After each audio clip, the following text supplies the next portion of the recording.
Well, good afternoon from South Africa and good morning to our colleagues from the USA. Um, Welcome to this webinar.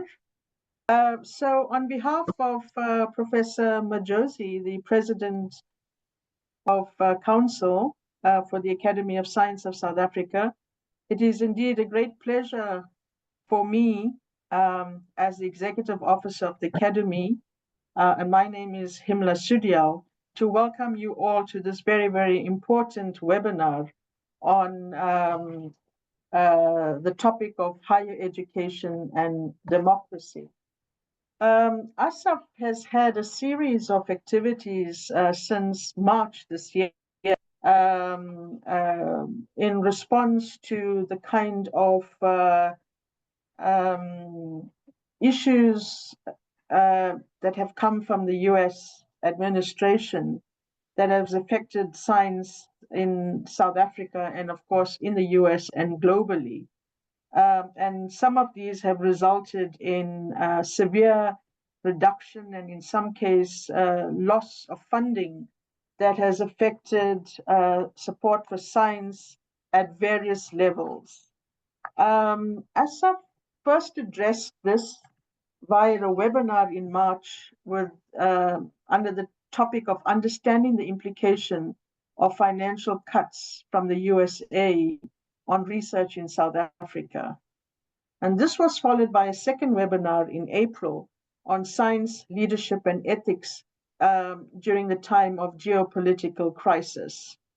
And given the responses we got from members and participants, we were encouraged to write a letter to the Minister of Science, Technology and Innovation, Minister Dr. Blade Nzimande, where we captured some of these thoughts and sent this to him on the 25th of April, which was followed by publishing the contents of that same letter under the title of Science Under Threat as an ASSAf statement.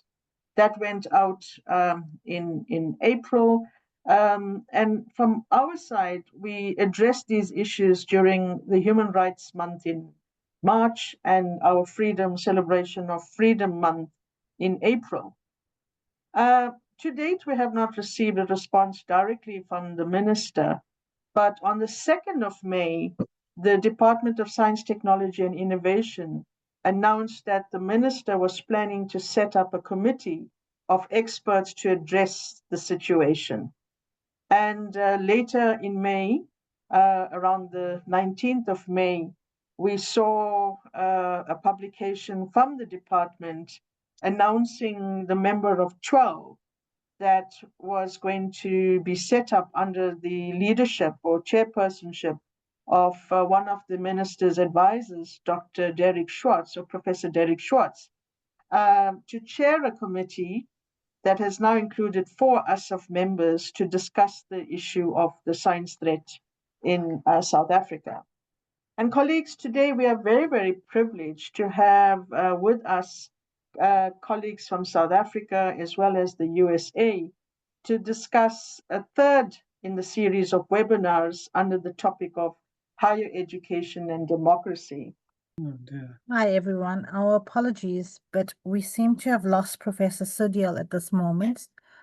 I think what we're going to do is go on with the program until Prof. Sudial can join back on. First speaker for today is going to be Professor John Higgins, and Professor Higgins is currently a senior research scholar in the Center for Higher Education Development.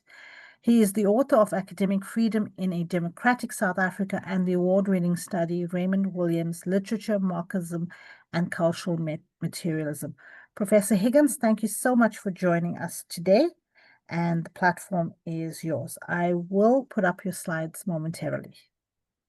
Okay, thanks very much, Rose, and welcome to my co-panelists, but also to everyone who's gathered here. Depending on where you are, it will either be good afternoon or good morning, but welcome everybody. And as you may have already heard, this is not the first webinar that the Academy of Science has organized on and around the topic of the US administration's brutal cuts to research funding in science. Previous webinars have focused largely on the severe impact that these cuts have had on the joint research initiatives that contribute to the growth of scientific knowledge through the global collaborations that have always made science work better. Next slide, please. At the University of Cape Town, where I work, these cuts have been calculated to amount to the loss of some 437 million rands in research funding over the next 12 months, and a total of 1.67 billion rands over the period 2025 to 2027. So these are not insignificant cuts.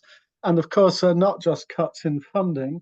They will lead to human suffering and death arising from the withdrawal of funding affecting the delivery of medical care and treatment across numerous disciplines, as well as to scientific research more generally and more broadly. Agile research officers and higher education institutions across the world are refusing to be intimidated by these cuts and determined to see this crisis as also an opportunity in some cases to demand the restructuring of national higher education budgets, and also as representing a possibility for attracting highly qualified US staff and students away from the USA to more secure places in their own institutions. I'd like to point out, though, that every choice of focus, and the choice of focus on funding is one of these, means relegating other concerns to the necessarily blurred margins of our attention. That is what focus is, after all. Well, the aim of this webinar is to shift focus somewhat and to move away from those immediate questions of funding. And the aim is really to see these questions of funding rather as the effects or even the symptoms of a more fundamental challenge to higher education as a whole. Indeed, as a challenge to the long established links between higher education and democracies. And this is immediately apparent, I think, when we consider that the funding cuts have gone hand in glove with assaults on such fundamental rights as the rights to free expression and academic freedom. And we can also see it at work in J.D. Vance's premonitory words at a National Conservatism conference in 2021, where he promised nothing less. Noting the centrality to modern democracies of knowledge and the scientific search for truth, by acknowledging, in his words, that we live in a world which has effectively been made by university knowledge, he nonetheless went on to assert that if any of us want to do the things that we want to do for our country and for the people who live in it, we have to honestly and aggressively attack the universities in this country. And the funding cuts are the expression, symptoms, or effects of that assault on universities. Well, of course, one way of understanding any current moment of crisis is to try and think through it historically. And in order to do that in a very schematic way, I wanted to bring to you three images of the university and what's involved or evoked by them in terms of the links between democracy and higher education that we're generally considering here today. If we could move to the next slide, please. You'll see the first image, which is the university as ivory tower, a phrase that coined in the 19th century, is still often used when referring to the university.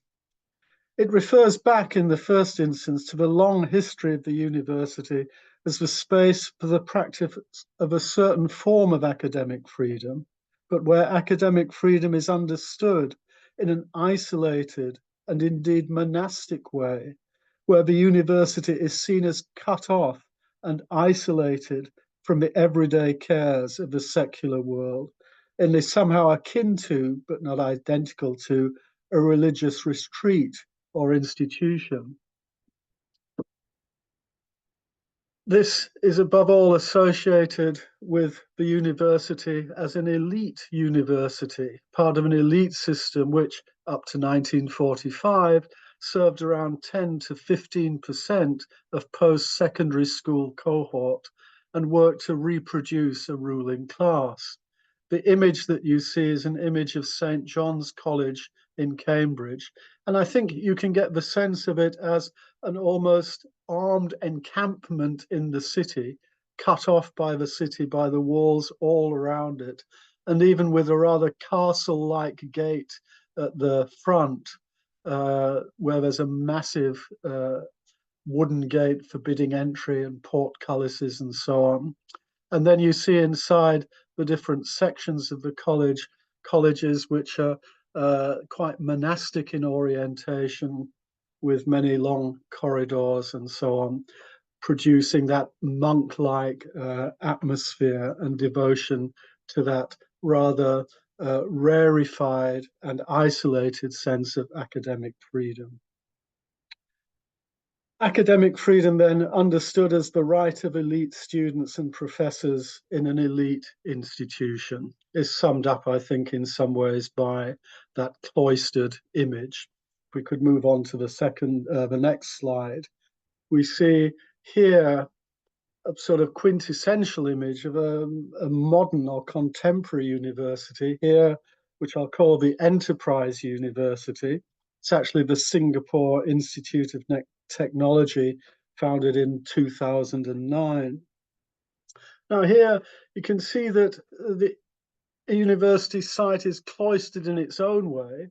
The only way in is through cars, by traffic into a parking space. The university is situated outside of public space in its own world of technological innovation and so on. What I suggest here is that in the post-World War II period, we have two fundamentally opposed strains at work in higher education. On the one hand, the massification of higher education, which moves it away from being an elite enterprise, has two functions which are in tension with each other: a massive democratizing function, but also what I'll call here an enterprise function. In this attempt, the Enterprise University reduces academic freedom to an individual freedom to read, write, and publish, almost akin to any ordinary person's ability to do that, save with the fact that all reading, writing, and publication in the Enterprise University must contribute to the goals of climbing the international ranking system and serve the goals of economic innovation. This is the university in which neoliberal interests have been trying to push us towards accepting since at least the Thatcher and Reagan years. The Reagan years in which, as Reagan put it, and J.D. Vance quoted, the professors are our enemies. Move on to the next slide.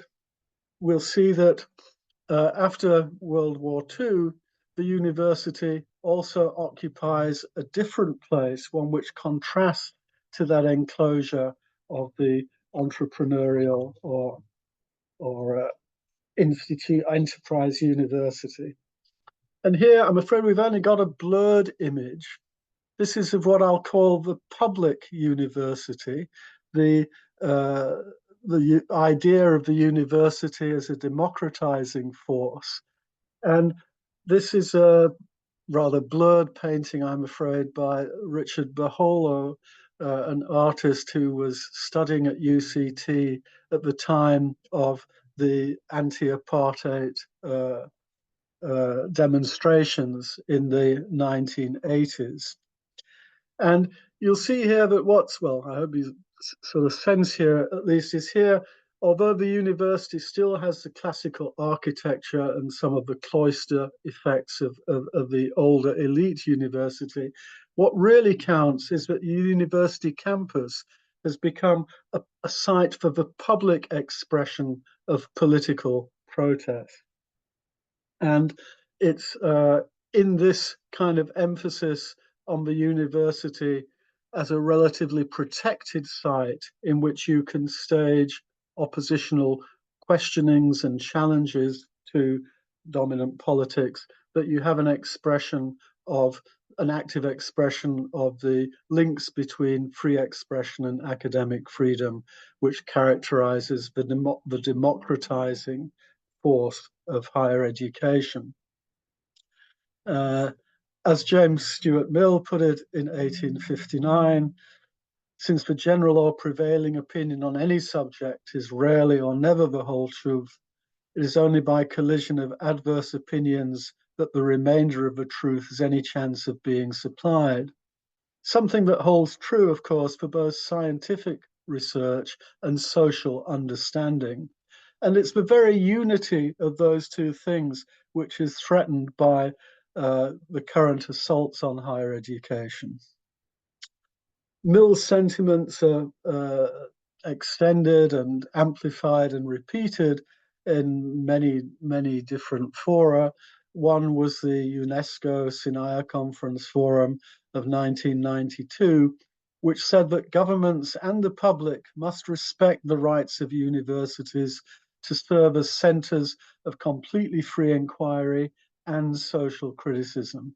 And that statement shows us exactly what's at stake in the current struggles around democracy and higher education. Thank you very much.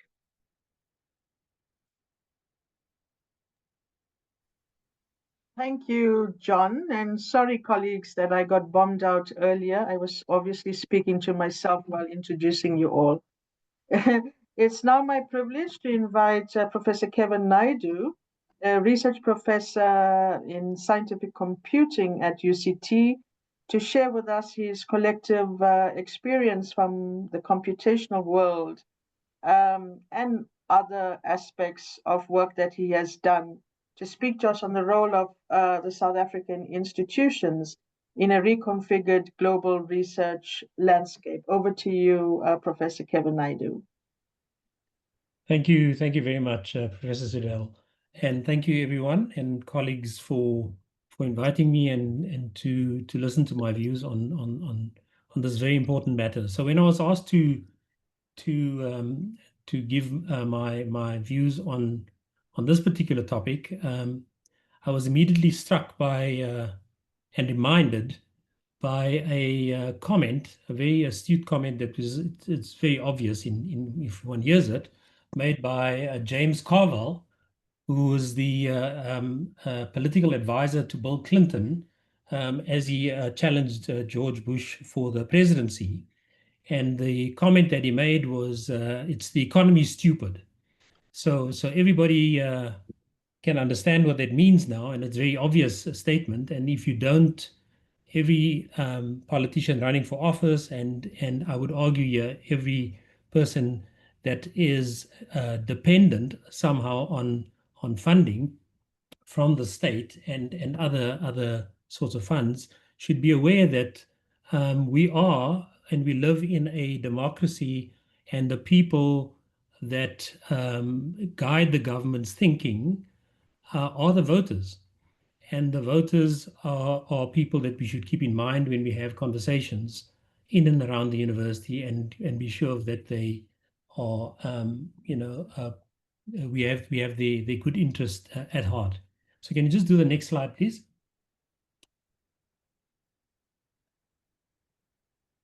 So what I'm going to argue is that there's somehow And I'm mostly going to talk about, in fact, exclusively going to talk about South Africa and refer somewhat to the United States only in its historical development. And that is to say that in South Africa, you see a place like, and there you see a very blurred picture of the University of Cape Town. We seem to many South Africans as being a place of great privilege, as mentioned by John, and a great place of that many South Africans would aspire to be if they had half the chance to be here. And if you look at a typical graduation, and there's a graduation scene with on your one side, on to my left, you will see the graduates. Between them, the graduates and their parents and members and family members are professoriate, and the professoriate is there who will confer the degrees to these graduates. Now, on the one side, what you will typically see is most people and most of those families now attending these graduations are people who come from very challenging, economically challenging environments. And there at the top part, you'll see just a little way from the University of Cape Town. That's Langa, which is a township outside of, just past the Liesbeek River and off to the towards the open landscape of the Cape Flats. You'll see that the questions and concerns that people have there are somewhat very different from the conversations that we often have at the university. So take the next slide, please.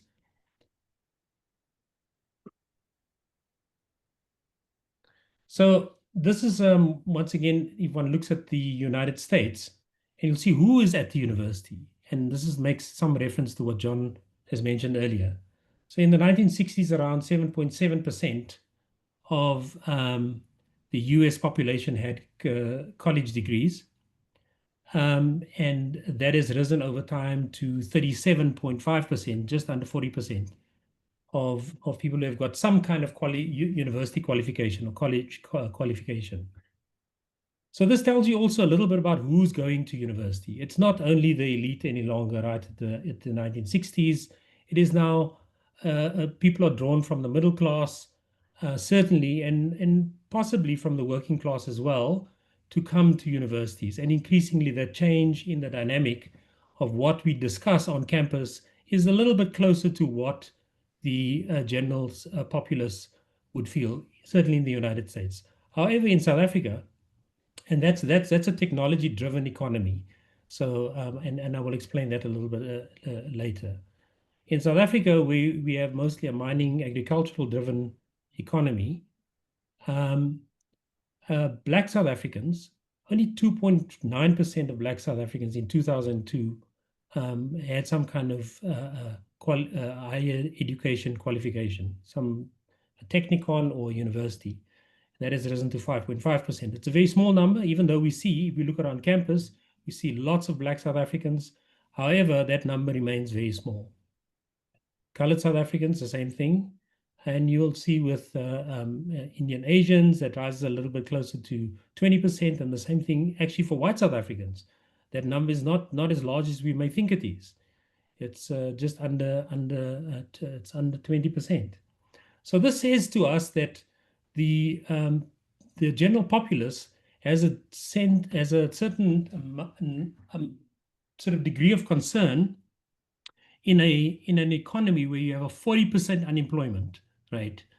That is very distinct from the concerns that we have on campus, and sometimes the concerns that we voice. And we must be very careful that we stay connected to that populace and not go back to that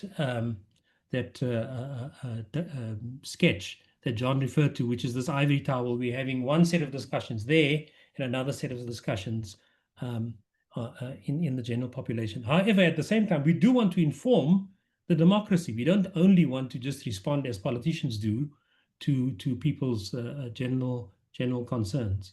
So just go down to the next slide. So what you're seeing here now is something that I'm going to, which is a great concern to many of us, the reason why we've gotten into this terrible situation, which John referred to earlier, which is the revoking of funding by primarily the United States, but you will see that coming probably down the line from the EU as well, as there's concerns on that side with the global threats from, let's say, Russia to the EU. There seems to be a great amount of spending on defense. And where does that money come from? From a fixed budget? It will come from the soft places in that budget, and we might very well be part of that and feel that kind of loss of funding for those universities that get that kind of funding. But just to look at this, the graph that you see on your right-hand side, the global average investment in R&D, research and development, started off at a it has been hanging around 2% for a very long time. That's a percent of GDP. And then at 2013, the switch, there's a little inflection point and it goes up to 2.7%. And this has got to do with all kinds of innovations in biotechnology and information technology and science, and that has affected what kinds of things we do in a commercial environment. In South Africa, however, I mean, those numbers hung around 0.5%, rose to the dizzying heights of just under 8%, 0.8%, and then has gone back down, it seems, to around 0.6%. So in fact, South Africa is doing nothing close to what everybody else is doing in the world. Now, these numbers are largely driven by the big investments made by China, of course, and other countries like South Korea and the United States itself. However, we are not following in any way, shape, or form that trend where we invest in our research and development. So just take to the next slide.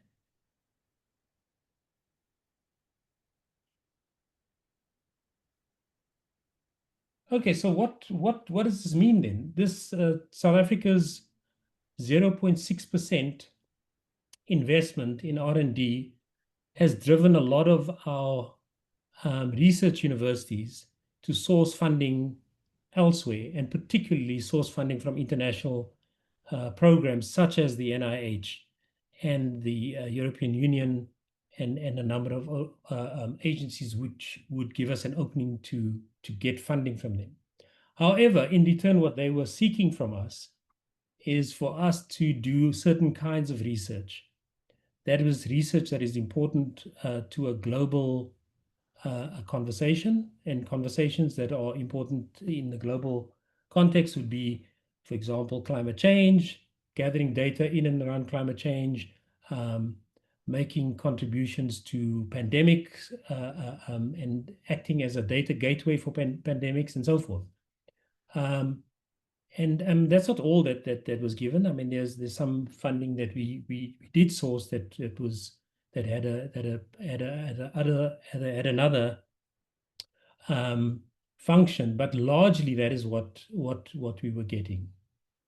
And sort of the recent slowdown that we see, I'm going to use the word slowdown politely, but what I really mean is that the threats of total us having our funding revoked is very much in the horizon. So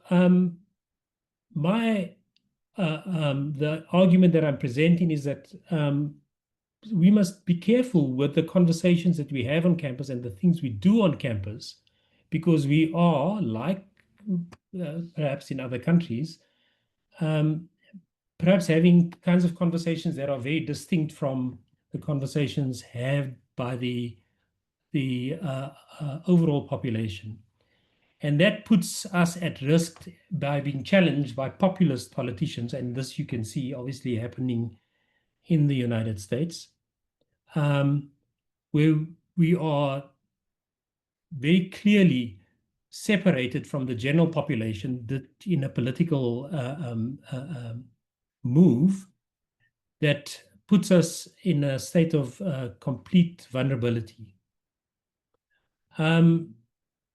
our South African research institutions and the underfunding of the institutions have been unable to therefore connect properly with our economy. And that's very important. We do need to have a connection with the economy. I'm not saying it's the only thing we should do, but we have lost that connection. And I'll make that point a little bit clearer in a minute. So effectively, we've lost our voice in the dialogue on democracy in South Africa. But we can regain that voice by establishing the value of our research through an innovation economic pipeline. So how can we do this? I mean, South Africa doesn't have to be at the mercy of the United States. We have large resources and a great variety of advantages that we can leverage. We have a very developed financial institutions. We have very well-developed industrial setups. Our research base is able to participate in global discoveries in biotech and to a lesser extent at AI and computing. And South Africa has a very high grade of repositories of rare earth metals and rare earth elements, which is very much needed for this new AI-driven revolution, and as well as a whole variety of advanced technologies. South Africa also has a wealth of biodiversity, which our biotech industry can be built on. So there's I've just mentioned a couple, but there's many, many more competitive advantages that we've got. Can you just give me the next slide, please?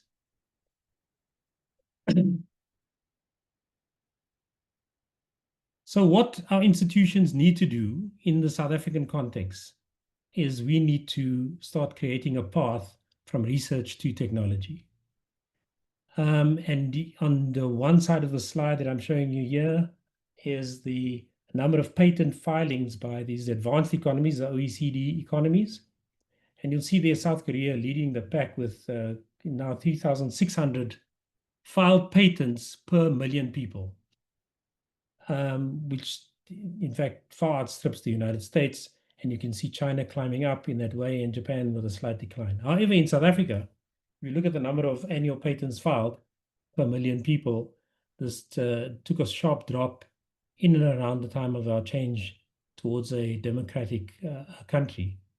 And we went from around 120 per million people to hovering around 20 or under 20 patents filed per million people. So patents, there's a clear link between patents and innovation and economic development, particularly not only GDP, but also other measures of economic development. So just take me to the next slide, please. So if we want to move from an economy that relies very much on manual labor that puts our citizens at risk, then we are facing a great challenge. If we do not change and switch our focus to a technology-driven economy, then we can we face an even bigger challenge. And here I'm just showing some analytics by this very fantastic setup at Codera, where you see what the number of patent applications filed by one of the BRICS countries here, which is China, and you compare that to the United States, and you'll see where South Africa, which is the blue line over there, hovers in right at the bottom, but so does Brazil and India as well, and Russia. And there's a disconnect actually between, if we look at the numbers of patents filed, and we see there's a disconnect between that and the actual total factor productivity. And the total factor productivity is a measure of how efficiently you can move your inputs, which is your labor and your other resources, into products, into outputs. So it can be used as a measure as the quality of work that you do. How effectively can you increase your GDP with not only using manual labor. But you see, in the case of South Africa, there's no real apparent correlation between these two because we don't have that connection. So the very last slide now.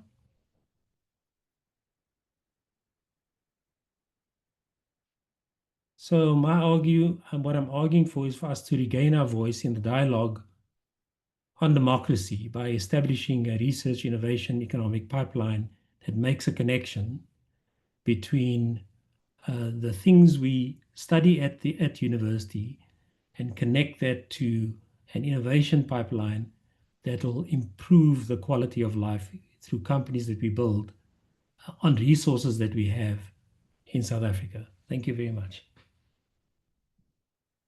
Thank you, Kevin, for those insightful thoughts on the subject. Colleagues, please feel free to add your questions and comments to the Q&A section.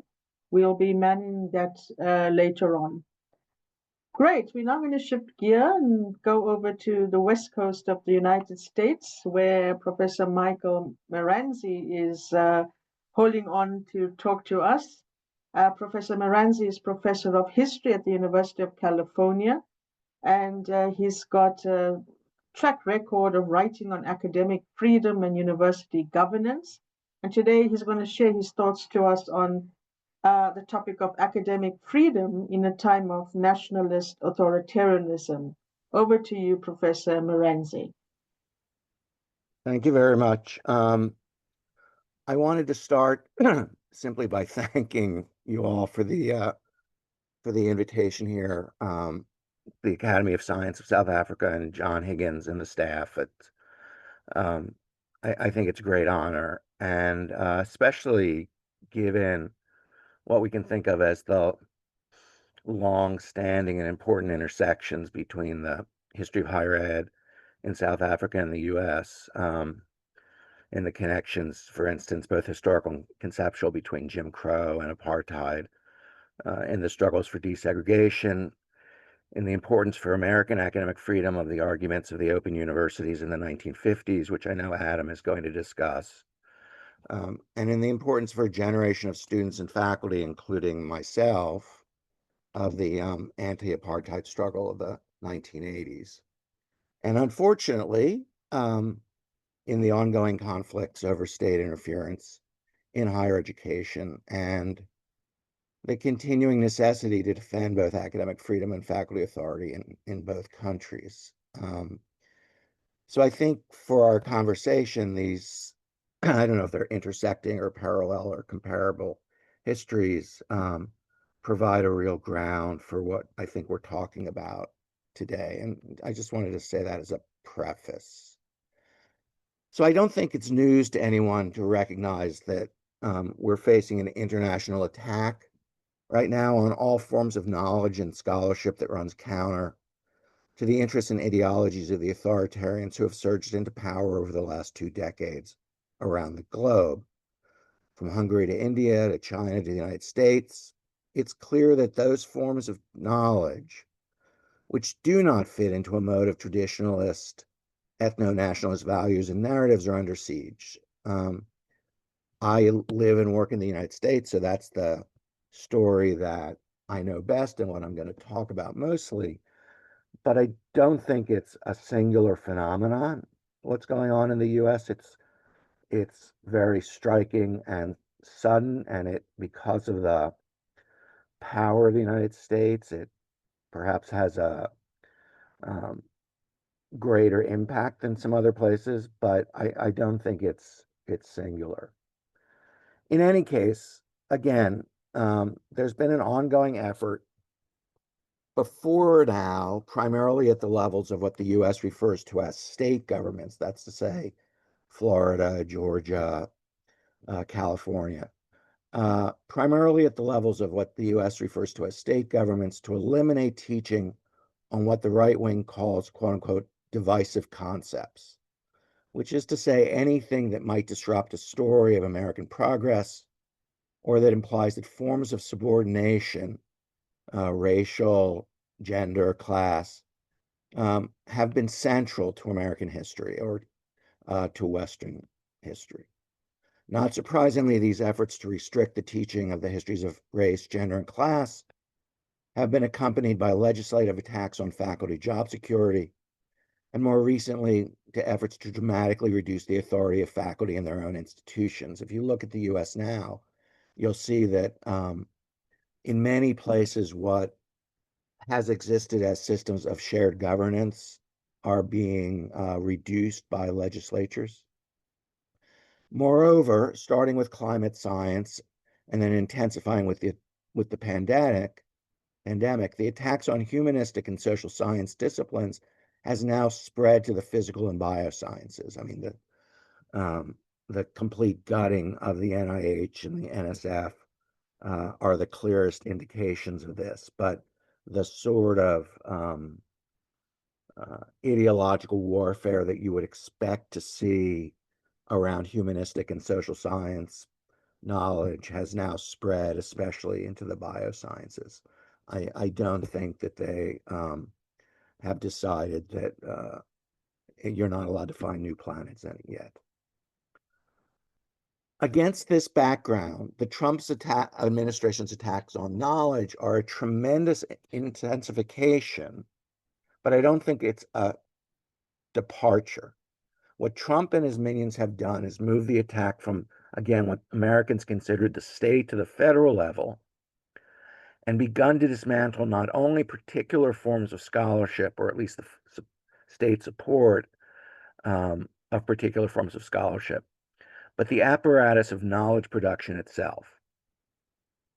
So that is, it seems to me, what you might think of as the authoritarianism side of the authoritarian nationalist project, this effort to dismantle knowledge that serves a critical or alternative function that might provide resources to push back against the consolidation of power within the state. But it's also important to recognize that there's a nationalist side to this, and that this again is not just in the US. Clearly, you can't separate out these two sides of authoritarianism and nationalism. The attack, especially on humanistic and social science knowledge, brings these two sides together. But I want to highlight one specific issue, which is become increasingly important in the US, and which I think points to a larger issue that I hope people have things to say about, because I'm not really sure what to do with it. And that is the Trump administration's intensifying campaign against international students and scholars. Now, clearly, there are all sorts of ways to look at this. The claim on the part of the Trump administration has to do with allegedly their opposition to anti-Semitism. But we know, given the makeup of the Trump administration, that that's a smokescreen. But what we've seen in recent weeks is an attempt first to block Harvard from enrolling international students, which has now been expanded into a universal pause on all international student visas in order to have increased capacity to look at their social media in case they might be bringing in dangerous ideas. There's currently a law that was proposed in Congress that would, in effect, make it impossible for Chinese students to enroll in American universities, which builds on longstanding national security justified suspicion of the Chinese. We've seen, as I'm sure you're all aware, numbers of students and scholars challenged or confined at the border. All of this, I think, speaks to a larger project, one that attempts to treat international scholars and students as a sort of virus that must be removed from the American body politic, and certainly from the American university. Now, to get back to Kevin's initial start, there is a material aspect to this. You know, for some time, and I don't defend this, I don't think it was a good thing, American colleges and universities have monetized international students, and in fact have come to depend on the tuition dollars of international students. So by threatening international students, the government is threatening the cash flow of what are increasingly financially driven higher education organizations. But I think, as with other ethno-nationalist authoritarianisms, the fear of the foreign and the outside is deep, and I think it extends beyond the issue of tuition. This raises a question, I think, for us and for scholars more generally. Because in a moment like this, especially given the transformation of universities in light of what John earlier referred to either as an enterprise ideology or more generally a neoliberal ideology, I don't think that we can count on institutional leaders to provide a way forward. Institutional higher education leadership, for the most part, has become too tied to the notion that the important thing is workforce training and cost reduction, and has become too dependent on the power of donors, many of whom actually support the restriction on teaching, although they don't necessarily support the restriction on international students. Instead, what I think we need to do is try to develop a new and reinvigorated community of scholars that will work to preserve academic freedom and knowledge production both within and across national lines. As a historian, I want to point to two earlier models or claims. It's not that I'm implying that they can simply be taken up again, but I do want to suggest them as possibilities for beginning to think about universities of the future. The first is the AAUP's 1915 Declaration of Principles on Academic Freedom and Tenure. In my reading, at least, and Adam and Joan and John may have different readings, the heart of that declaration is the necessity that the scholarly community be self-governing. This self-governance is not simply what has become known as institutional autonomy. The reason for that is that the autonomy of the scholarly community will often have to stand against the institution, or at least the institutional leadership in which scholars operate. You know, institutional autonomy does not differentiate between management and faculty. But more importantly, self-governance is self-governance in the name of the public, of the profession, and of knowledge itself. To use an early modern term, the self-governance of the scholarly community, which is the basis for academic freedom, is not a call for license, but for a responsibility that can only be fulfilled by the scholarly community, because it is through disciplinary training that the scholarly community is constituted. And it is to that training that they are responsible, even when they seek to criticize or change it. And it is that training and that scholarly discipline which must be protected so that knowledge can flourish. The second model is even older, and that's of what the 18th century and earlier would have called the Republic of Letters. The old early modern notion of the Republic of Letters was itself imagined as international. Interestingly, it was also not tied to universities alone. And it seems to me that one of the questions facing any new Republic of Letters will be the relationship between the modern university, which aimed to constitute itself as the new version of the Republic of Letters, and those forms of intellectual activity that continue to take place outside university settings. One reason being, as universities come under attack those of us who work in them will approach conditions similar to those of individuals working in extra-university settings. The latter have experienced precarity for a long time, but have found ways to create networks, to share knowledge, and also to find some shelter, at least in the margins of institutions of the state and of higher education. So I think the question that is facing us in the face of these ethno-nationalist authoritarianisms is whether or not we can imagine or find a way to create a new international community of scholars that allows for a new republic of letters to integrate universities into a larger sphere of learning when all learning itself is under attack. Thank you.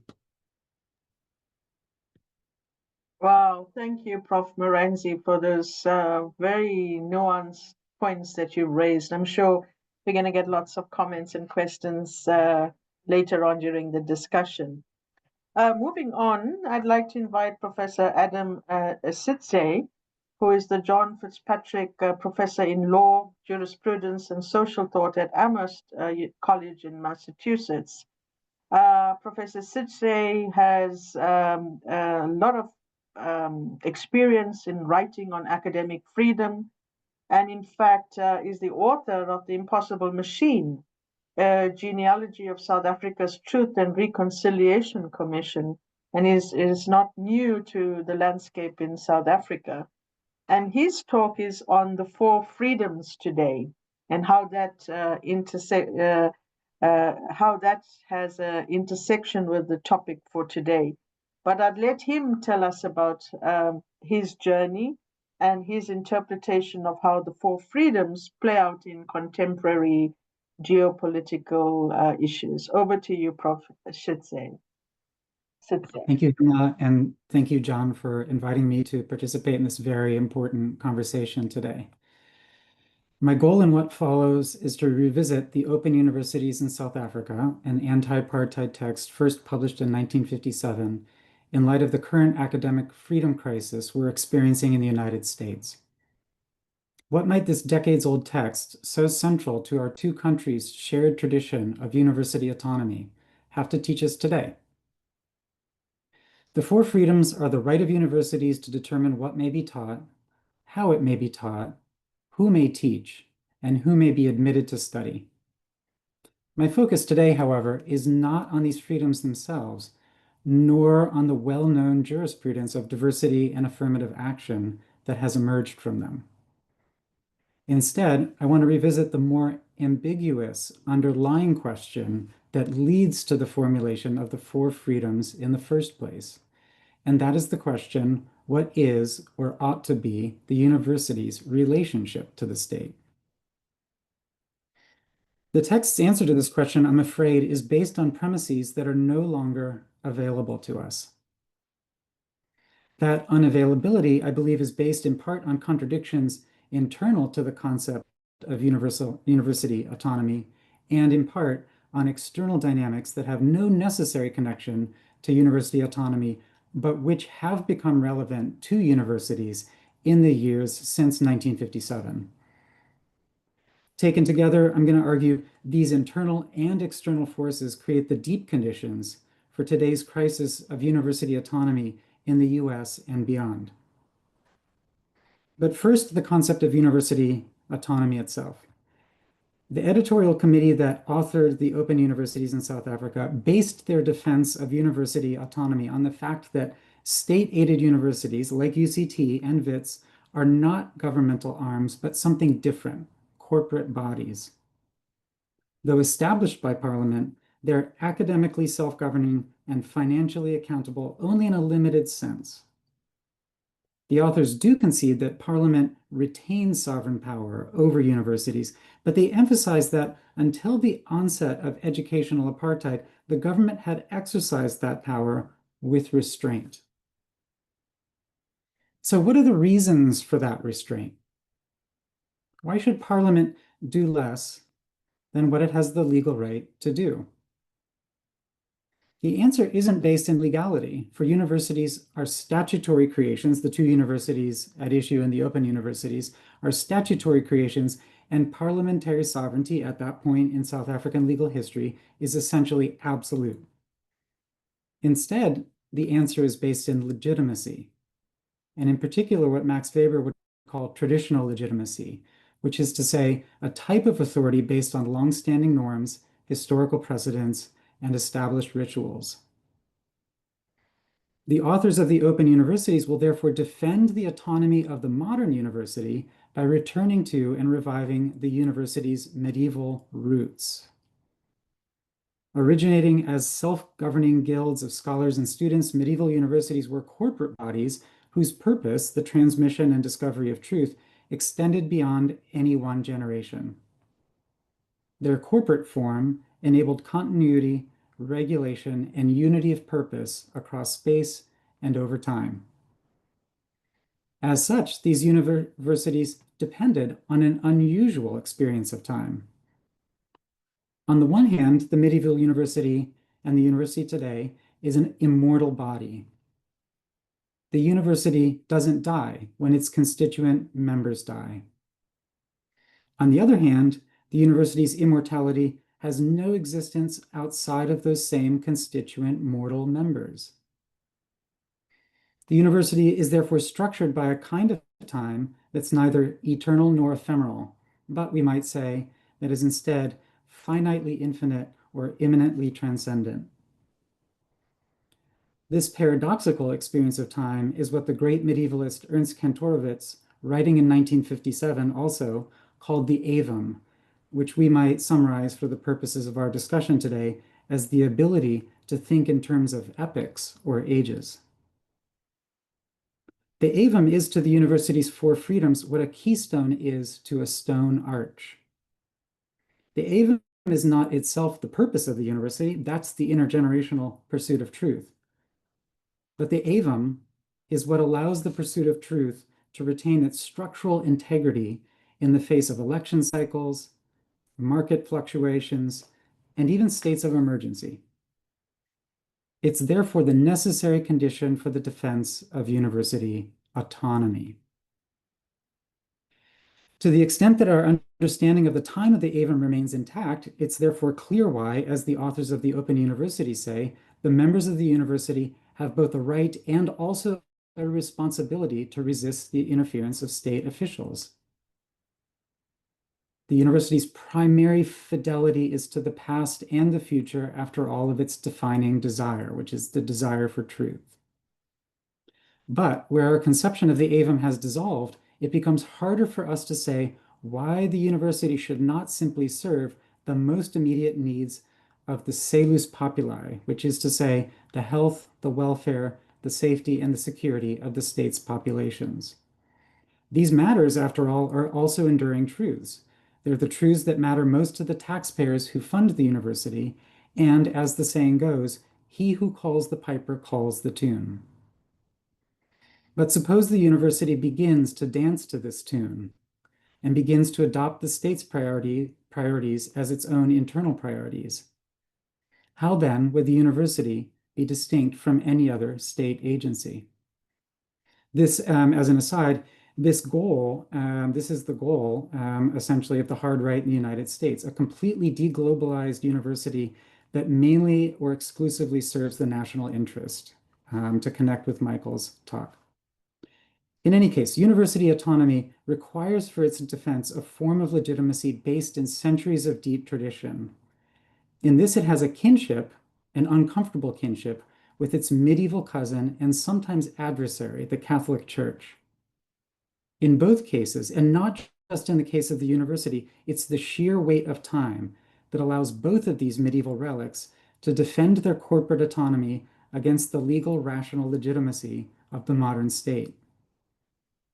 But unlike the Catholic Church, the university is also what the authors of the Open University call society's most important institution of the future. The university's mission, according to the authors, is to prepare for challenges not yet foreseen, to cultivate knowledge whose value may not be immediately recognized. This claim to the future by itself may not seem remarkable, but it has an important corollary that directly relates to our topic today. For if the university is society's most important institution of the future, then it follows that scholars have a unique right and a unique obligation to speak on behalf of future generations who have very real interests, but who cannot yet express those interests in the form of votes, protests, or public discourse. And here you can just think about climate change. Scholars may be a tiny and privileged minority when considered in relation to the electoral majorities of the immediate present, but the unborn generations in whose names scholars speak make them, scholars, the living representatives of an unliving supermajority. On these terms, university autonomy is more than just a modern version of the medieval guild mentality. It's the most expansively democratic of all modern freedoms. You can see then why I call the overarching time of the ASSAf a keystone. It provides the university with not one but two answers to the question of the relation of the university and the state, not one but two reasons why a sovereign state should not smother the university with plenipotentiary power, not one but two foundations for university autonomy's legitimacy. On the one hand, we have the deeply conservative form of traditional legitimacy derived from the Middle Ages, and on the other, a deeply progressive form of democratic legitimacy derived from the countless unborn who populate the distant future. And if you've read the Open Universities, you understand that the authors of that text make recourse to both forms of legitimacy in their anti-apartheid argument. So why might these premises be unavailable to us today? One reason, as I've said, has to do with the contradictions internal to the concept of university autonomy itself. In today's American universities, the ASSAf is emblematized most concretely, most visibly, and most scandalously in the curious form of immortality called the university endowment. Harvard's endowment exceeds 50 billion US dollars. And in the total market value of all US university endowments exceeds 800 billion US dollars, which is larger than the GDPs of all but 20 countries in the world. These numbers are extreme and even obscene, but they are the logical conclusion of the concept of university autonomy I've just glossed. Because the search for truth is in principle unlimited, the endowment that supports that search must also, in principle, be unlimited. If then you believe in the intergenerational pursuit of truth, really believe in it, no endowment can be large enough. Because the search for truth cannot be rationally limited, so too no rational limit can be placed on the endowment that supports that search. But what else is a thing without rational limits except irrational? And what does it mean that the autonomy of the university, this institution of reason, depends for its continued existence on a thing that cannot be cognized within the limits of reason alone? This dependence would not be a problem, by the way, for the medieval university. Their reason was not distinct from revelation. The pursuit of truth was unending because reason was God's way of revealing the infinite universe to humanity. The university's perpetuity was not then a problem for knowledge, it was an article of faith. But the modern university sets aside the discourse of faith, and this establishes a limit on its ability to defend its perpetuity on the basis of traditional legitimacy.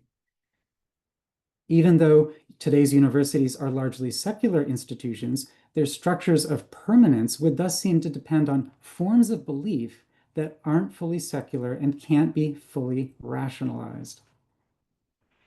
This is more than an irony of history, it's the mark of a troubling dialectic. If the ASSAf could be fully secularized, if it could unproblematically assume the form of finance capital, then America's richest universities would also be those in which the intergenerational pursuit of truth is also the most secure. In fact, America's richest universities are today the universities most exposed to a novel form of legitimation crisis. The more wealth universities acquire, the harder it is to say that all of that wealth is justified by and necessary for the intergenerational pursuit of truth. But university-owned wealth that can't be justified on this basis can't be justified at all. Universities that try to justify this wealth anyway invariably succeed only in calling their own credibility into question. It's a striking feature of our present, in fact, that the unjustifiability of university endowments provides a point of almost complete political agreement between otherwise bitterly opposed political factions in the United States. From the student activist left comes the claim that endowments are unjustifiable because they are tainted by various forms of complicity with evil. From the populist right comes the claim that endowments are a form of elite corruption. Why indeed, the populist right asks, should ordinary taxpayers subsidize billion-dollar private corporations that exclude them and scorn their values? The left's calls for divestment are, of course, very different from the right's calls for the withdrawal of federal funding and for the imposition of new endowment taxes. But these otherwise incommensurable political formations are counterintuitively in heated agreement on a single point. University endowments lack integrity, and by extension, university autonomy lacks integrity. After all, if a keystone is too large, it doesn't stabilize the arch atop of which it sits. It causes its collapse. This internally generated legitimation crisis for university autonomy, unfortunately, today dovetails with the second legitimation crisis for the university in general. The American legal theorist Brian Leiter has argued that the internet has fundamentally altered the way we acquire and understand knowledge, leading to a crisis of epistemic authority. The internet has undermined the traditional reliance on experts and institutions for knowledge, replacing it with a more decentralized, often reliable, but far less expensive system of knowledge production. This same idea, I would add, has informed the American right's recent attack on the administrative state, led by South African Elon Musk. Sorry, everybody. Because who needs experts when you have AGI? And I truly believe that is the wager of Doge. This crisis, this epistemic crisis, affects all of the activities traditionally protected by academic freedom: teaching, learning, research, and publication. It also affects one of the load-bearing beams of university autonomy. Today, society's most important institution of the future is not arguably the university, but the tech company. As such, the university can no longer claim a monopoly on the discovery and transmission of legitimate truths, and the scholar can no longer claim a unique right to speak on the democratic supermajority of the unborn. The French philosopher Jean-François Lyotard predicted much of this in 1979 when he argued that the university would face a legitimation crisis due to the miniaturization and computerization of knowledge production. But even Lyotard could not predict the dilemma presented by the possibility of artificial general intelligence, whose decision-making processes cannot be fully explained by its own designers or peer-reviewed by its skeptics. As a result, it seems, tomorrow's scientists and tomorrow's humanists, insofar as they need to contend with AGI, will need to trust outputs they cannot entirely understand or verify. But this is a description of faith, not knowledge, and it will involve legitimation crises of its own. The university, after all, is not the only domain of contemporary society caught up in the vicissitudes of secularization. Thank you. Thank you very, very much. Wow, that was a loaded resourcefulness in the presentation. Thank you very much, Professor Sitze. Last but not least is Professor Joan Scott, who is a professor emeritus at the Institute for Advanced Study at Princeton University in New Jersey. She's a historian and has a strong background in theorizing gender-related issues. She served on various committees on academic freedom and tenure. And today she's going to share with us some of her insights on how to defend the university in ruins. So I'm sure you've listened to our other colleagues, so you have some say in this last presentation. Over to you, Professor Scott. Thank you. And like my colleagues, I want to thank the Academy of Sciences and John Higgins for organizing this. I think there's a really important thing that we're doing with this, which is to create and exemplify the maintenance of an international republic of letters, as Michael referred to it, doing things like this to think better and differently from thinking on our own or just thinking within our own national contexts. So what I wanted to talk about today is the dilemma I feel I'm facing about political strategy in the face of the attacks on the university. So and it comes from a kind of tension that seems to me to exist in the critical positions that we're taking. So for a long time, we've been declaring, if not the death, the crisis of the university, the betrayal of its mission. The inquest has been in process for years, maybe even from the beginning of the founding of the research university at the end of the 19th century. Even then, the critics of its autocratic corporate form sounded the alarm, only to find themselves repulsed by those who had assumed the mantle of leadership. Perhaps because critique is a precious scholarly function, there's been no shortage of introspective writing about the faults of our systems of higher education. Its increasing alliance with capitalist interests, its privatizing impulses, its ties to the state, its co-optation of radical challenges to its pedagogy, its embrace first of Taylorist methods and then neoliberal rationality, its capitulation to political pressure. These critiques have only increased in number and severity since Bill Redding's determination in 1996 that the university was, as he called it, in ruins, having substituted student consumer satisfaction for the cultivation of what he called thought with a capital T. The critiques are driven by an idealized vision of the liberal humanist university whose aim was to bring us, the critiques was to bring us closer to its realization. I think it's fair to say that the possibility for the realization of the ideal was always limited by the tensions it sought to contain. But that possibility has receded more dramatically in the face of drastic structural transformations, which both Adam and Michael have mentioned, including the substitution of contingent for full-time tenured faculty labor, the concomitant undermining of institutions of faculty governance, the repeated trashing by administrators of principles of free speech and academic freedom, the replacement of diminished state and federal support by private philanthropy and student tuition and enormous student debt that follows from it, and most recently, the substitution of AI for human knowledge production. The patient, it seems, is terminal on life supports. Some younger, ironically tenured members of the academic community have called for its abolition. There's a whole abolition movement in the United States.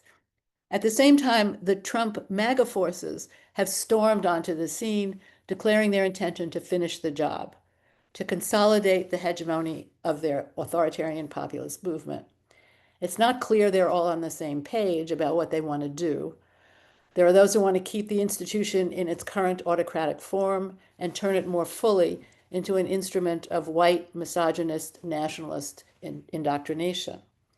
There are those for whom the attack on higher education is another weapon in the culture wars against its presumed elitism or its woke teachings. There are others who want to streamline vocational training geared to high-tech or industrial demands, still others who see hedge fund opportunities in enhanced privatization. What they all seem to want to abolish are the policies and practices that have attempted to realize the humanist ideal of the university, which is our hegemonic position, however imperfectly and increasingly impossible that realization is. And they want to do it by perfecting the autocratic, privatizing, repressive tendencies already in operation.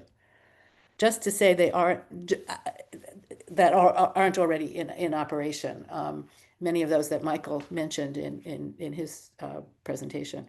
This is not to say that there aren't pockets of critical practice that remain despite everything, just to say they aren't the entire reality of what counts as a college education these days. It's difficult to fully grasp what has happened in the encounter. Those, the longtime critics of the university, for whom the ideal has served as a foil, have come to the defense of an institution that we have already deemed to be in ruins, defending it not only from Trump and his enablers, but from the university administrators who continue to violate the ideal, even as they claim institutional autonomy in the name of academic freedom, egalitarian values in the name of diversity, and a commitment to educating citizens for democracy. The only way to do this, it seems, catches us between nostalgia and fantasy, treating the ideal, the idealized mission of the university, as if it were an achieved reality, now threatened or already lost. Our attention has necessarily turned to the danger at hand. It is the MAGA assault we are trying to fend off, and some university administrators' capitulation to it, in the name not of the reality we have found to be in ruins, but of an ideal we offer as if it were or once was fully realized. It's that tension between defending a mission that we know that we've been criticizing as not ever having been fulfilled, to acting now as if it was already there and the Trump and the MAGA forces are taking it away. No wonder that students drowning in debt or contingent faculty struggling to make ends meet fail to recognize themselves in this idealized image. No wonder that attempts to define the mission of university have given rise to a mess of contradictory claims on the part of those defending it. University autonomy versus service to the state, institutional neutrality versus compliance with state law, critical thinking versus the comfort and security of students, training students for democratic participation while severely limiting their speech and expressive activity. All of these lack the kind of clarity that gives rise to propulsive collective action. This seems to me to pose a larger set of questions about the relationship of critical work to politics, of long-term strategic goals, transforming the university, into short-term tactical questions, saving the institution so it can be reformed or transformed. In the immediate circumstances, revolution doesn't seem an option. Indeed, the revolution is coming from the right. And reform requires addressing, figuring out how to live with the unresolvable tensions between ideal and reality that have riddled the U.S. institution from its inception. This is not a new dilemma. As Wendy Brown recently put it, quote, "We are not the first in history to wrestle with the problem that humans have never been here before. Only the here is singular." I was struck by Timothy Kaufman Osborne's comments during the April 17th Day of Action in the U.S. on behalf of higher education. He rightly noted that the academy is facing an existential crisis, that we can't count on administrators to defend us, that unions and institutions of shared governance, like faculty senates, operate within the framework of the academy's autocratic structure. He ends by calling upon us to renounce that autocratic structure and make what has been an ongoing vision, that republic of letters that Michael evoked, the basis for our demands: autonomy from outside interference, and governance in the hands of those who produce the knowledge we depend on. We might add to this a robust definition of academic freedom as a collective right. Individual rights follow from that collective right. They are not separate from it. I'm also drawn to some of the suggestions coming from the undercommons, as articulated by Stefano Hartley and Fred Moten, and by the analysis Roderick Ferguson offers in his book, The Reorder of Things. They argue that minorities in the academy, those who don't quite fit the standard curriculum, and for whom the humanist mission tends to universalizing when difference ought to be the driving force of knowledge production, They argue that these minorities, that their presence as faculty and students and their need to know presents the possibility for exposing and addressing long-standing tensions, and so a different kind of mission from the one that stands between nostalgia and fantasy. It's no wonder that the programs that aim to articulate this mission, however imperfectly, African American studies, women, gender and sexuality studies, are the targets of the Trump exterminators. No wonder that diversity, equity, and inclusion, and everything to do with Black history, literature, and sociology, with all things women and queer, are scheduled for removal. This suggests we need to articulate a mission that makes defense of these outliers central, their critical engagement the driving force of a university education, not on identitarian grounds, but because they present an impossible challenge to standard forms of knowledge. Impossibility being the source of the desire to always know more, that is, or ought to be, what knowledge production and its transmission is all about. So this is the long-standing critical position many of us have taken, needing a new or redefining a mission for the university. But to whom do we make these demands? How do we fend off the right-wing attack on the whole enterprise? What is the relationship between our vision of the mission of the university and the strategic defense of it? I don't have answers to those questions, but I'm hoping that our conversation can begin to identify some ways of addressing those questions. Thank you. Thank you very much, Professor Scott, and apologies for confusing the Institute for Advanced Study and the University of Princeton. Somebody pointed it out to me in the chat, so I just thought I'd apologize up front. That's okay. Well, Everybody does it. It's because I'm reading from mixed notes here. Colleagues, you have really, really inspired us with your thoughtful and insightful comments on the various topics that you have covered. And it's now my pleasure to open up the discussion to our participants who have been good enough to remain with us. So if anybody wants to contribute something, please indicate by way of raising your hand, and I'm sure my colleagues will patch you in. But while we have that on the cards, there are a few comments that have come up in the chat and in the Q&A. But perhaps I would like to kick off the discussion with a question, and that is, what responsibilities do universities have to protect and promote the democracy we've been talking about? Anybody on the panel? Well, I think theoretically that is their responsibility.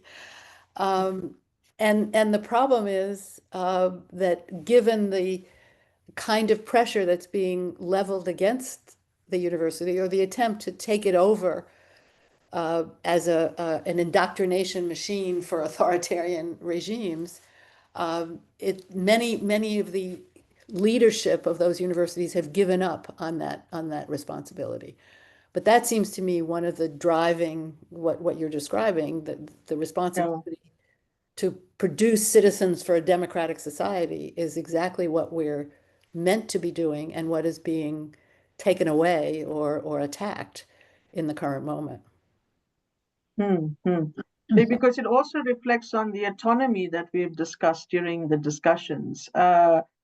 And I mean, we all know when pressure comes from a top layer, we all have to respond, but you got to also respond in a way to preserve, your continuation of what you believe in, while trying to buffer the different antagonisms that you are experiencing. So it is very, very difficult.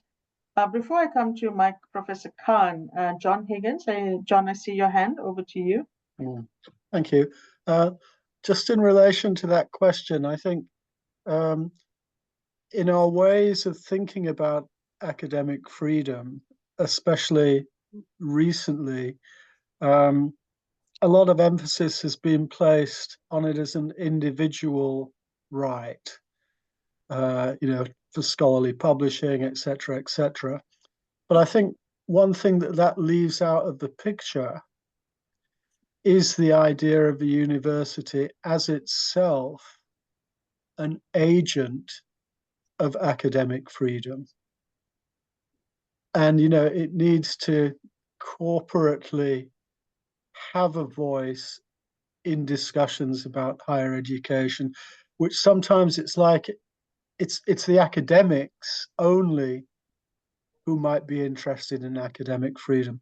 But I think you also need to view universities themselves as agents in those debates, and that touches on the increasingly tricky question of donors, where I think one of the things about donors is that maybe there need to be conditions for donors that they too sign up to academic freedom conventions.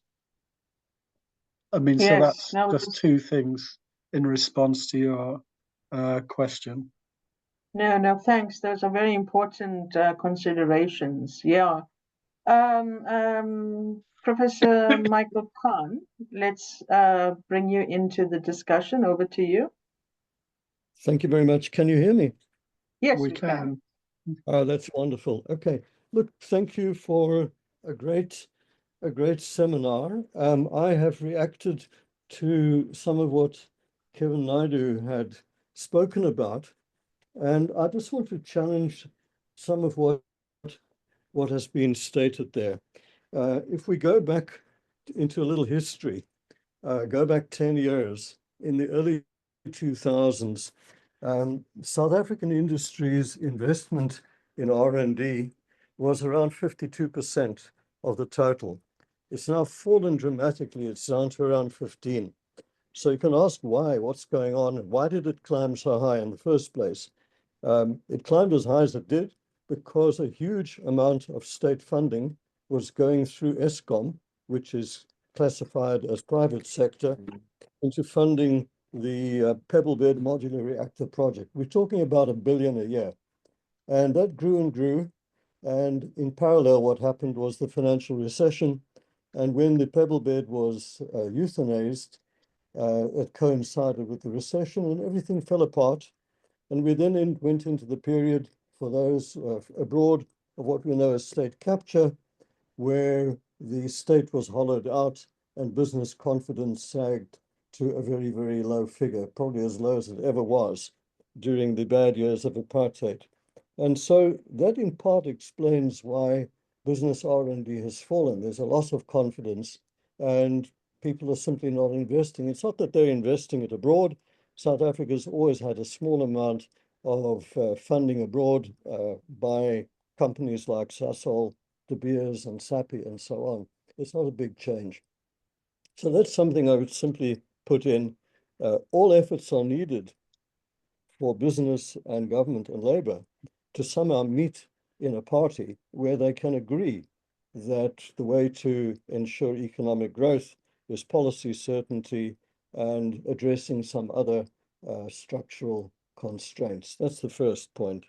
The second is the role of what Polanyi once upon a time called the Republic of Science. And this is in the South African case. The Republic of Science during apartheid spent some of its energy in being anti-apartheid and anti-government. It was mainly from the social sciences. The engineers were content to work on helicopters, missiles, artillery, and things like that. And the rest you know. And in our democratic era, to its credit, the Republic of Science rose to the challenge posed by the Mbeki administration of AIDS denialism, and they carried out sterling work on infectious diseases, public environmental, occupational health, etc. in the early 2000s, which laid the basis for the excellence we have today right across the field. And it in part explains why we engaged with global science, big science, in projects like the burden of disease, so on. And that explains too why we have this huge inflow of donor funding and USAID and CDC and NIH, and its termination is such a catastrophe. It's a credit to the scientists that they were working in international projects, internationally funded. I don't see it as a money-grabbing adventure by any means. So I simply wanted to add a different perspective to the discussion. Thank you for your time. Thanks, Michael. I will ask the panelists to comment if they have any comments a little later. But let's take the second question, a comment from Jen Sorensen. Over to you.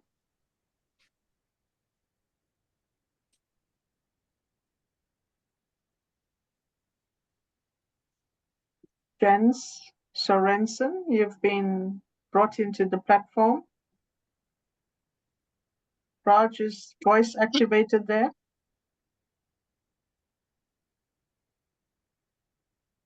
Can you hear me? Yes, we can. Go ahead. You're muted again. Hang on. You can hear me now? Yes. Yes. I apologize for that. So I'm Jens Sorensen. I'm from University of Gothenburg in Sweden. And first, I'd like to thank all the panelists because I think this is been a really interesting webinar, and I hope it will continue in some form or some email list, or that you continue it, because I realize there is very little time now for discussing things. That's the first thing I want to say thank you.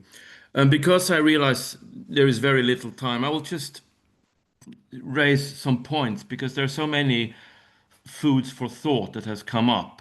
So I'll start with the last one that came up with the comment by, I'm sorry if I pronounce it wrongly, Professor Sujal, Himlai Sujal. Yes. And the question about the responsibility of the university as such to protect democracy and democratic values. And I think I want to connect that to the organizational form of the university, because there's been some discussion about how is the university or how is knowledge production organized in society. And in Sweden, it's of course very different from in the United States, because here we are civil servants. So the universities are state institutions. And the idea was that the state, that organizational form should protect the university from, from private interests and things like that, and that the state should be the guarantor of the academic freedom.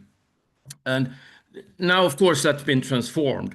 But the question about the university's responsibility to protect democracy and values and so on is interesting, because in the Swedish university law, the universities are supposed to promote democratic values and defend those, in addition to knowledge, research and teaching and so on. But we have a case in Sweden right now where a board member of one of the universities, I can't remember if it's Uppsala or Stockholm, has gone out and, basically requested that the Swedish government gets more involved in criticizing Israel in relation to what's happening in Gaza. And in doing so, she actually violates the law, because as a representative for the university, she's not supposed to engage in foreign policy issues and so on. So it raises this question: what should the representatives for the university do? Should they just be sort of obedient in relation to what the government does, or should they be active in the discussion? I don't have any answer. I'm just raising that because it directly connected to what came up here. I also want to say that I think that what's happening in the United States and under Trump and so on is very alarming. But I also think that Europe is maybe even in a worse situation, or at least in an equally bad situation. We don't have that direct. I mean, it looks on the surface as if there is a conflict in Europe against, critique of Trump and so on. But I think the universities in places like Sweden, Germany, I suppose Britain as well, there is a very narrowed space for political dissent. And it's connected to geopolitical issues. So specifically, for example, what's going on in Russia.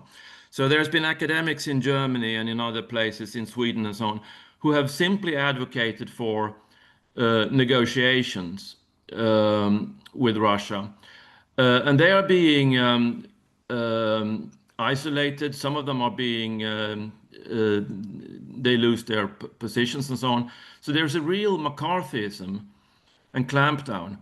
And it's enough with only a few such cases to send a message to the whole academic community, get in line with the narrative or get with the program. So I think that's a very important trend, that we have the attack or the curtailing of the academic freedom in the university is part of a much wider legitimacy crisis in society. And I think it's connected to the end of hegemony and so on, Western hegemony, US hegemony, to where Europe is a part of that, where it becomes more important to have narrative control. And we've seen it, first out is the media, which was supposed to have a role as critical and so on. And then there were NGOs and so on. Now it's the academy. So I think that's one wide important sort of field to discuss. Yeah. And I'm just mentioning it. And a second one, and I'll finish after that, is I think the more general trend that has been mentioned about the neoliberal university, but it's also connected to what I'd like to call the algorithmization of academic life. And I include things like how we're supposed to publish, because we are getting career connected to publication, number of publications, but it's not just publications. It has to be the right journals, and they are getting ranked, and they have impact factor numbers and so on. So we have to publish in correct journals, and the university programs here, they're more and more connected to that as well. Our PhDs, they write now PhDs in, it should be journal articles rather than monographs, because it's faster and it gets those credits and so on. So you get the chopping up of the humanities, get a couple of articles and smash it together, and you have a thesis. And I think that creates, it's changing the whole subjectivity of the, I mean, there's a generational change in how you think as an academic.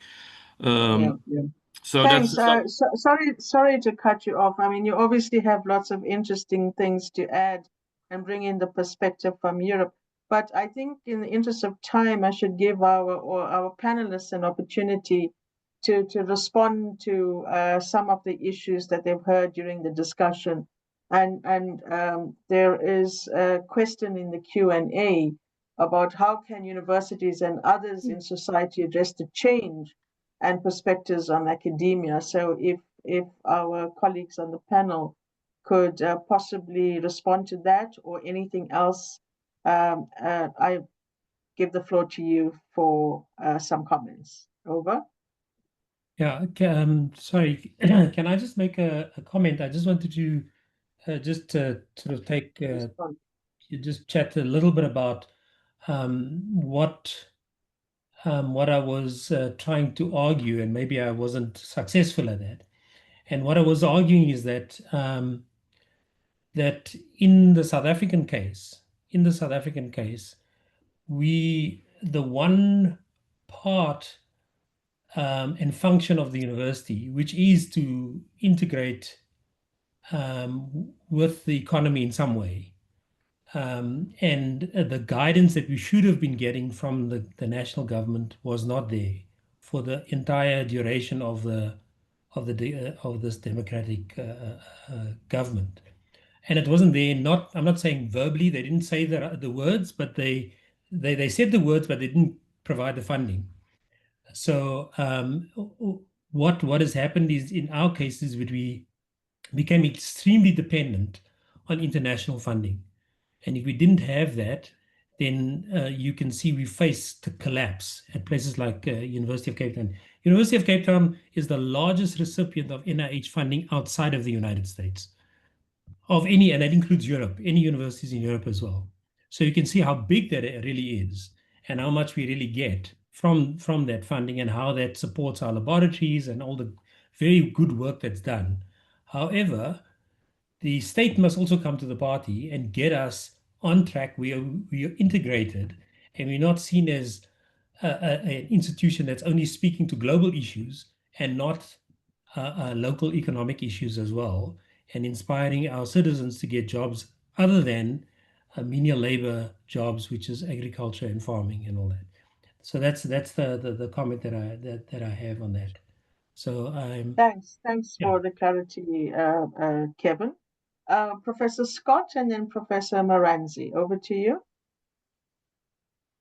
I just wanted to add that one of the things that's driving the attack on academic freedom in the United States now is this hysteria about false anti-Semitism claims. That is that anyone criticizing Israel or protesting on behalf of Palestinian rights is deemed an anti-Semite.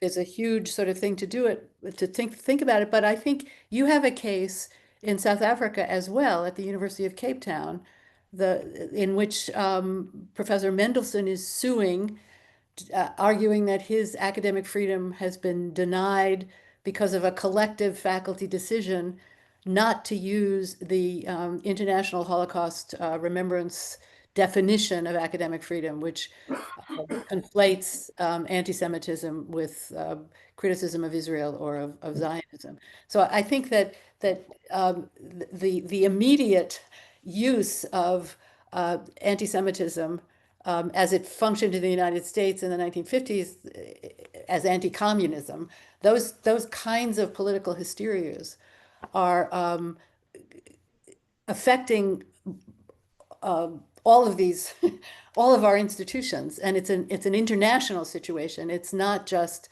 a local one in the United States or the Cape Town situation in South Africa. It's something immediate that we have to think about and contend with. I just wanted to sort of add that to the conversation. No, thank you. I think that's an important contribution. Professor Moranzi. Yeah, just a quick pair of thoughts on the question that you raised at the beginning of the question period about democracy. It seems to me that the connection between universities and democracy depend in turn on the notion that democratic governance depends on knowledge. And that one of the challenges that we're facing now is that, and this connects, I think, to the points that Adam was making about AI, is that, and the internet, is that linkage is no longer so self-evident to large portions of people on the one hand, and that frankly, the interest in democracy is no longer so self-evident to large portions of people on the other. So that this is another element, if you will, of faith that universities have, that knowledge production itself will create democratic subjectivities, and that there's that linkage. But it is in some ways an article of faith as much as anything else. And it's an article of faith that I think has been deeply challenged in the last 20 years by fairly effective, what you could think of as counter-enlightenment media and discourses. So I think that connection is an important one, but one needs to recognize how fragile it is. No, that's very important. Thank you. Professor Sitze, over to you, sir. Yes, thank you. Briefly, to the point of university and democracy. So in the US context, I would distinguish between democracy in general, pure democracy defined as majority rule, and liberal democracy, which involves protections of numerical minorities, whether they be racial, ethnic, religious, sexual, and economic. And I think that that's an important distinction because, as I understand what's happening in places like Hungary and elsewhere, is that you have illiberal democracy, a kind of majoritarian democracy that is fully comfortable with the language and the lexicon of democracy, but that is uncomfortable with the kind of impossibilities that Joan was talking about. They don't want to hear the kind of dissenting minority at all. So I just think, as a point of kind of like specification, we need to be very, very clear about the difference between democracy and liberal democracy. And here, I think, at least again in the American context, as I read the history of American academic freedom, I think it has deep connections to two counter-majoritarian institutions. On the one hand is the judiciary in the United States, which gives us lifetime tenure, from which kind of job tenure in the United States tradition is derived. And the idea there is that if nobody can fire you, you have greater independence of thought. That's a counter-majoritarian institution. It's protection against the electoral branches of the executive and the legislative branch. But on the other hand is the tradition of religious liberty and religious pluralism that the secular universities in the United States have largely forgotten. But that requires forbearance, tolerance, and so on and so forth of people who have very different opinions. And I think that the kind of loss of that is quite apparent in the intolerance that minority protesters in the U.S. have that has been shown towards a small number of protesters in the United States who have raised extremely uncomfortable questions about Palestine. But as a famous American document, the Calvin Report in 1967 puts it, universities are supposed to be upsetting. They're supposed to be like Socrates. They're supposed to be a little bit uncomfortable. And Socrates, I remind the kind of webinar, Socrates was executed by a majority vote. So I think we have to kind of just specify the difference between majority democracy and liberal democracy. And we really have to protect those against scapegoating these minority figures who are going to stick up for these kind of impossible positions that majorities don't like to hear. That's, I think, the main connection between universities and majority democracy. Yeah, that's absolutely awesome to understand and clarify the distinction. It's been quite a learning experience for us. John, perhaps I should bring you in now to say a few words at the end. Sorry, Sidel.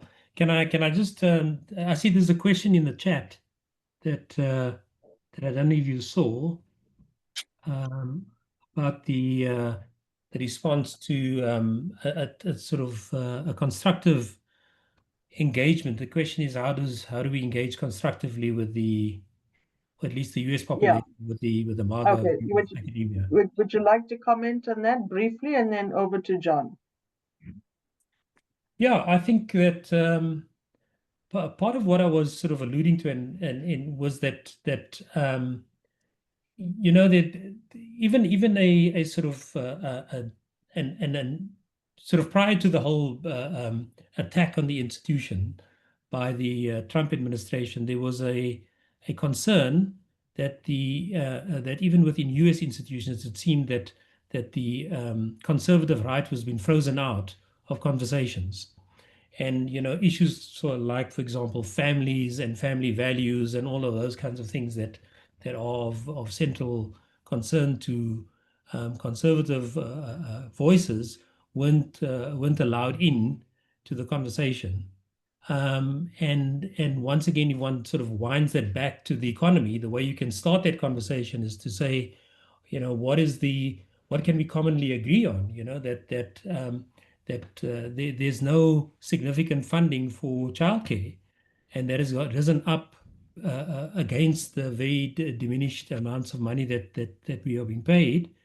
And also there's no significant support for rising housing prices, for example. So you can start conversations like that, I think, and what I'm saying is segue in from something that one can all agree on, and then sort of there's a take on either side about what one can have a view that one can have on family values, or whether it be Israel or the Middle East, and then use that as a way to open up a discussion. Thanks, Kevin. John?